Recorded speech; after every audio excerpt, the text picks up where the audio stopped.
Thank you. Firstly, this brings back a lot of memories. Back in 2015, for the first time when I was here in Dallas, I think it was Sudhakar Pennam who was the then president of IT Serve. Thank you, Sudhakar, for hosting us again. Thank you very much for taking the time, making the effort, and bringing this distinguished gathering under this roof. Again, when we came back in 2022, I think it was Devinder who was the president of IT Serve. Now it is Anju Vallabhneni garu and the Dallas chapter president Abhishek Boinpalli, and to all the distinguished industry leaders, captains who have created 175,000 jobs in the US, have contributed 12 billion plus in revenues to the US, and have continued to support the growth and the momentum of the IT industry here in the US and back home in India. Thank you very much. I think you guys deserve a big round of applause for yourself and what you've done. Just wanted to share a couple of thoughts. I think something that's foremost on everybody's mind right now, something that's possibly right on top of most of your thought processes at this point in time, is what is happening in the US, especially after President Trump has taken charge. I think you're speaking in hushed tones. Most of you are worried. Most of you are probably a bit concerned as to what is likely to happen because, of all the new laws that are being contemplated, especially the immigration policies and how they are going to change over the next few years and how possibly they'll impact business and bottom line across the US, especially in the technology industry. My 2 cents, I'm not an expert of the US legislations or the US government policies here, but I do know that one thing for sure, tough situations, interesting possibilities, and whenever we have run into such situations in the past, the industry and also all of you collectively have always found ways and means to ensure that the industry's growth continues, because each time we've had a disruption happen, a new legislation, a new policy, or even a new technology that comes into play, you would see lots of consequences which kind of trigger panic once in a while, which kind of trigger some kind of alarming thought processes, etc. The one thing I do believe, though, is that this is going to create a lot more opportunities back home in India. Now, that may not necessarily be good news for you readily, but I do believe that what the Trump government, the Trump administration here is trying to do is to basically bring back jobs to America. That's what they claim, at least. But I do believe sincerely that this might actually create a bigger wave of offshoring and create more jobs in India. There is an opportunity for all of you there as well. I was talking to a friend of mine just a couple of months ago about this same issue. I don't want to name names, but it's a major multinational company which has got presence in several countries. The one thing I've learned from this gentleman when he was telling me, he started saying the whole lure of technology industry offshoring was the cost arbitrage. The low cost, high value human capital that's available in India vis-a-vis the American corporations. How you could get certain part of the work done with a very cost-effective manner, and how that competitive edge is gone because even the labor costs are rising in India as well in large metros. So when this gentleman started saying, wages in Bangalore, wages in Hyderabad, wages in Pune, wages in Chennai, and also in National Capital Region are not that different, from the US, maybe 25 to 30% different and not that different. I started talking to him about this possibility that we've seen post-COVID. I think COVID has shown all of us that geographies don't really matter in getting work done. You could be working from home, and that home could be anywhere. It could be in a remote village in Tamil Nadu. It could be in a remote village somewhere in Bangladesh. Or it could be a remote part of the US where you have your home and you could work right out of home as long as you can have connectivity. COVID has really shown us a mirror. COVID has really shown us a lot of possibilities as well.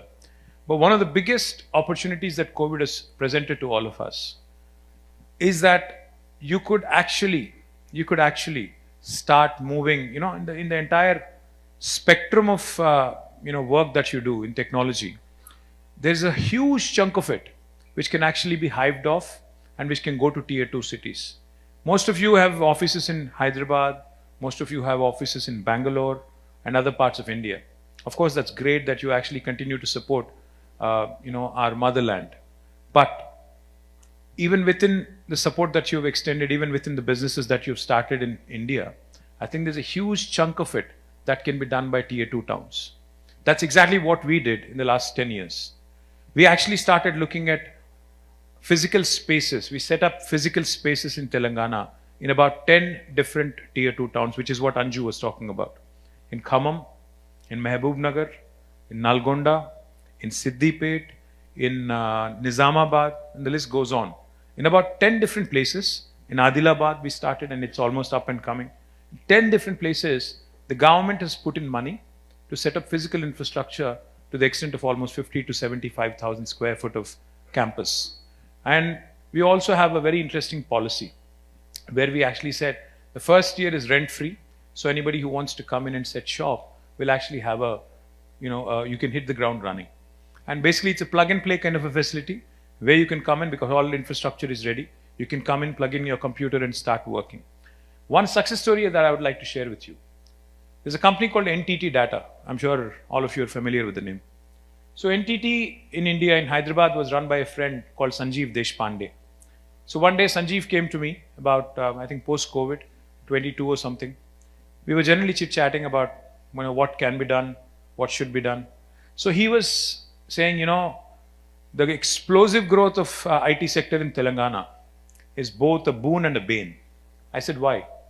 He said, I'm glad that the number of jobs has increased. In 2014, when Telangana was formed, the total number of technology jobs in Hyderabad and Telangana together was hardly 323,000. But in 2023, December, when we left office, that 323,000 almost became 1 million jobs. To be precise, 946,000 jobs. So he said it's good that the industry has grown, number of jobs have been created, people have started looking at Hyderabad with great deal of interest, etc., etc. But he said it's bad because, you got these large corporations like Google, whose second largest office outside of the US is in Hyderabad.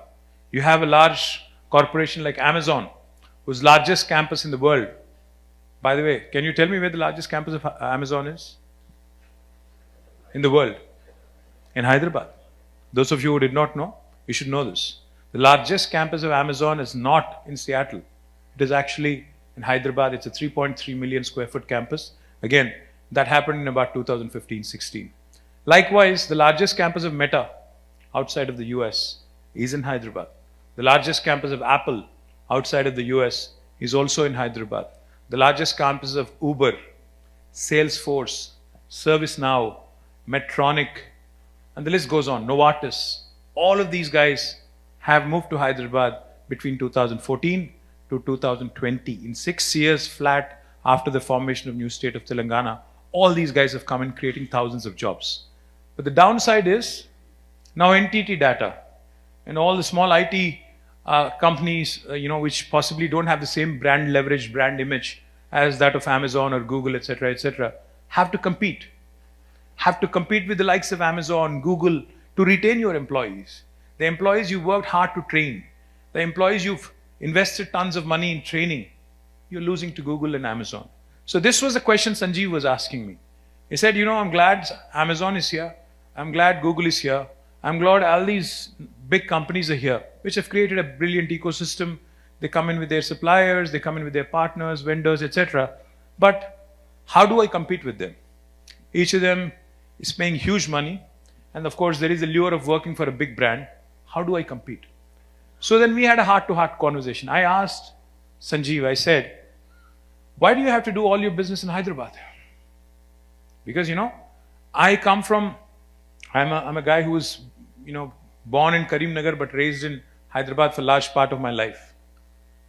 But I do know that when I moved from Karimnagar, which is where I actually was educated till 3rd and 4th grade, when I moved to Hyderabad, I had a bit of about a 6-month window to adjust, to actually kind of sort of upgrade myself to talk the lingo of the boys and girls in my school in Hyderabad. Likewise, I know that when a young student, engineering student or otherwise a graduate student, moves from a tier 2 town to a tier 1 town, I know that they have more to prove to themselves and to the rest of the world. So there's more fire in the belly, there's more aggression, there's more passion to do what they would like to do. So I convinced Sanjeev, because Sanjeev is also from a tier 2 town. He's from Adilabad. Adilabad is almost about 300 kilometers from Hyderabad. It's to one corner of Telangana. It's closer to Nagpur than it is to Hyderabad. So I asked Sanjeev, I said, why don't you do something in your own hometown? There are enough and more graduates in Adilabad. Why don't you set up NTT data in Adilabad? He was very hesitant. He said, no, I think the students would rather move to Hyderabad or Bangalore or Pune. I don't think they would be in Adilabad. I said, why don't you try? He said, okay, let me try. And he started with 50 people. He started a small center with 50 people. And 3 years later today, I'm happy to share with you, in Adilabad, NTT subsidiary has grown to 500 people and it's still thriving. The point, ladies and gentlemen, I'm trying to make to you, a huge opportunity awaits you in India and tier 2 towns of India. Please consider it, because Amazons and Googles of the world are not going there. It is you guys who can go there. It is you guys who can actually create a brand there. I have another brilliant story to narrate to you, and that gentleman is sitting right here. Vamshi, I think you just should say hello to everybody. Please get up. This is Vamshi Reddy. Of course, he did not get the dress code memo today, so obviously he's not wearing a jacket like most of you. Now, Vamshi is an entrepreneur. He has several IT companies, technology companies, but the one company that I associate with him is Quadrant Resources. Now, Quadrant is a company, again, headquartered in Seattle here. When Quadrant, because Vamshi hails from Warangal, so again, I gave him the same nationalistic, hyper-local pitch to him one day, and Vamshi fell for it. So he built, I said in a good way, fell for it in a good way. So he built a campus in Warangal, in about 2 acres of campus, and you will not believe this when I say it.